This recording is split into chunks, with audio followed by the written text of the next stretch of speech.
guys. Hope you're well. Same process as last couple of weeks. We've obviously got mics in the room, and then we'll go to anything that we've got on Zoom. We'll set an embargo part way through for 10:30 this evening. Pep, good afternoon. I'm sure you've seen the main football news this morning. Is it true that you're ready to bring Erling Haaland here? We do understand that Manchester City are in pole position to sign him. There's going to be lots of competition, isn't there, in the summer? As far as strikers are concerned at the moment, is he one of the most promising, one of the best you've seen? No answer to your question. No answer to Erling Haaland. As your opinion of him as a striker? No questions. No answer about these questions. I have a concern and business in my head right now to think about what is going to happen in this club next season. As a side, your Manchester City side, have you recognised the need for a major recognised striker? We are playing with a good striker this season. So I don't know what's going to happen in the future. It's next season, so I'm not going to talk, when you are not common coming here, but for a long time, for many years, I never talk about transfer windows, especially when we are playing for incredible things still this season.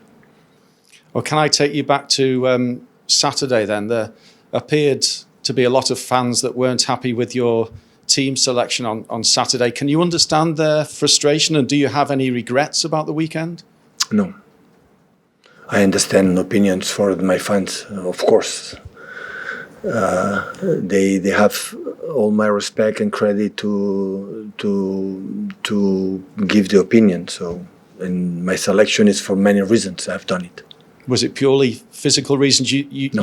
You did say to me in the press conference last week ahead of the Atletico semi-final that players don't worry about semi-finals and fitness because it's a semi-final. They're ready. Yeah, they were ready. That's true. But Kyle was not ready. Kevin was not ready. Gundogan was not ready. So I understand everything. I understand your questions. But I was in the hotel after the game in Atletico Madrid. I was in the hotel in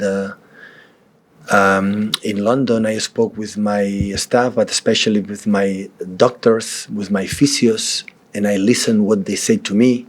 And after we take a decision, I have a lot of info that you don't have. And after that, I take a decision. That's all. But of course, if we were tired, we will not run the second half, but we run in the first half. Because football is not about physicality. It's about the momentum, how you are here. And in that moments, there are moments that you are better, sometimes you are not. And this is the reason why. I have a lot of info that for not that game specific, for many games, I ask a lot with my staff about what is the situation about this player, the other one, the mood, for many reasons. And after I take the decisions, this is the reason why. Are they ready tomorrow? Kyle Walker, Kevin De Bruyne and Ruben Dias? Kyle, no. The other ones, they are better. We'll take the decision tomorrow. Hi, Pep. You've got Brighton, they've won at Spurs, they've won at Arsenal, so how dangerous a team do you think they are? They don't need to win in Arsenal and Spurs, of course, it's a good info, but they don't need to do it to get credit. I think for the past, every time we play against Brighton from Graham Potter, so the opinion I have with him is having a lot of admiration for a team like them, how they play, the way they play, the results they got.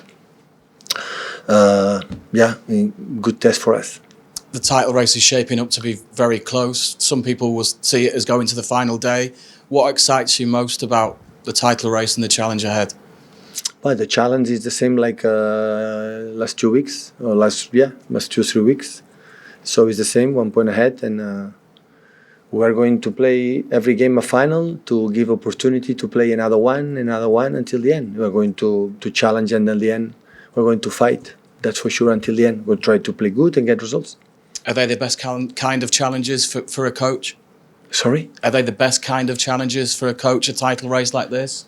I love to. The same. I'd like it to play semi-finals of FA Cup, to be going to play the semi-final Champions League.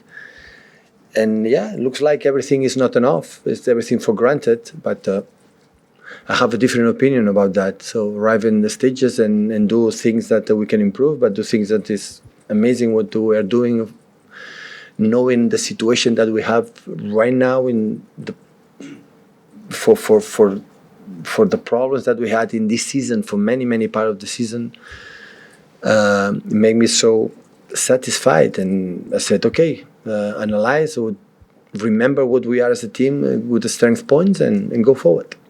Thanks, Pat.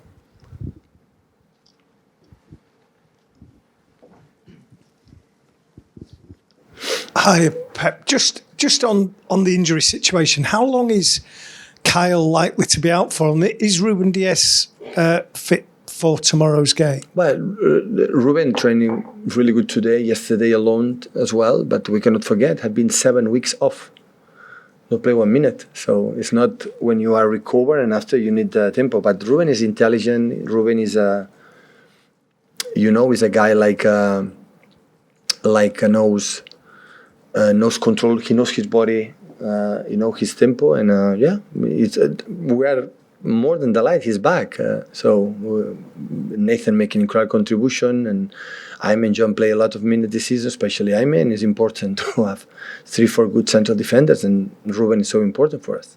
And can you give a timescale on Kyle Walker? No, don't know yet.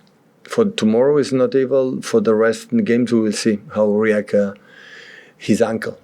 And I know you speak a lot about you can only control things involving your team and your players and your matches. But when you have a game like tonight's game, which game?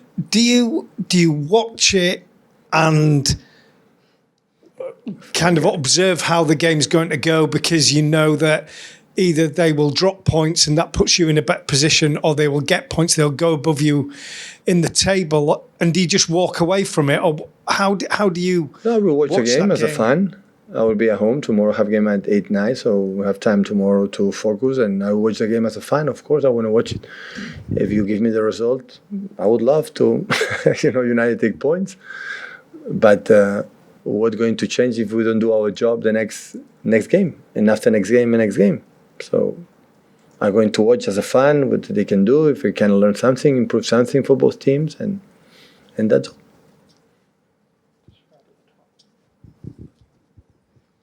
Hi, Pep. I know you had Liverpool and you're going to have Brighton and Watford, and I don't know if you had time to project the Real Madrid semi-final yet. Not yet. I saw the game against Sevilla because I was at home, but no. So I don't have time. So I know. So you have 1 week off. I've had time to see different situations, but that was Brighton after Liverpool. Would you at least expect a different type of game than Atletico? I'm not going to answer against Madrid. I'm focusing Brighton. Next week I'll ask you the same question then. I will prepare it. We'll finish with Mike Marney on Zoom, please, Mike, if you can hear us. Hi, Pep. Good afternoon. Good.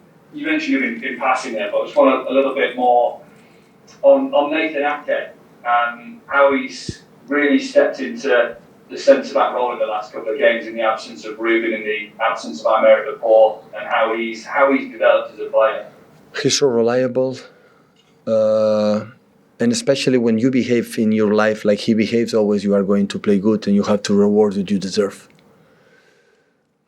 When it's a guy like never put a bad face and always playing and always helping and always is a guy he's an exceptional person.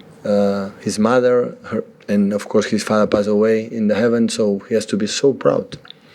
He's an exceptional person, and as a football player he showed. And when these type of peoples that they don't get maybe the minutes that they deserve, and after he got the minutes and do what he done, just because he fought that. When you are in that way, always thinking to help to the other ones, and at the end the situation is going well.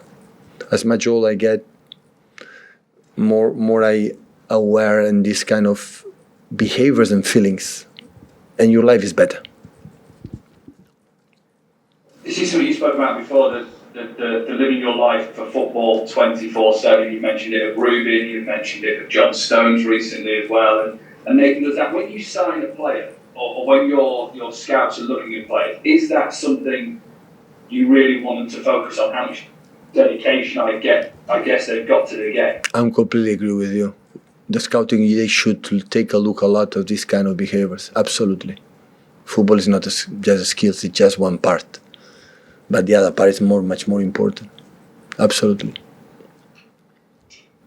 Finally from me, Liam, just on the striker issue, Liam Delap didn't get any minutes on Saturday in the FA Cup. Is he close? Is he an option for the remainder of the season if you needed that different outlet up front? Well, I was training with us, maybe it's an option, but you know that the young player has to make a step when to be helped, you know, to when the situation is more comfortable in many reasons. So, but you cannot forget Liam was 5 or 6 months injured. Start last month playing regularly in the second team, and it's important because now he feels really better, much better.